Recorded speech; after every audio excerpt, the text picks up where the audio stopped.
Gross తీసుకుంటే Dhurandhar will be much much higher. So జనాలు దీన్ని కొంచెం తగ్గించడానికి చూస్తుంటారు. సో దాన్ని మీరు ఎలాగా హవర్ యూ అంటే మనం ఎప్పుడు దురంధర్ మీద మన సినిమాలో అనుకోవాలా, ఇది కలెక్టివ్ డెసిషన్. ఫస్ట్ థింగ్, నేను తీసుకున్న డెసిషన్ కాదు. And let me be frank అయితే, నేను చాలా ఇంటర్వ్యూలు చెప్పాను, మళ్ళీ చెప్తున్నాను, Aditya there is extraordinary director.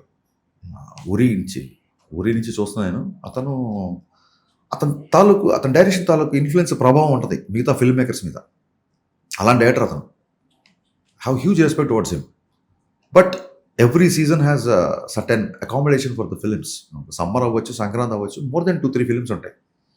ఇప్పుడు మొన్న చిరంజీవి గారి సినిమాతో పాటు శర్వానంద్ గారి సినిమా రిలీజ్ అయింది. దాని ఉద్దేశం చిరంజీవి గారి సినిమా మీద ఢీ కొడుతున్నాం అని కాదు కదా, ఆ ఇంటెన్షన్ కాదు కదా.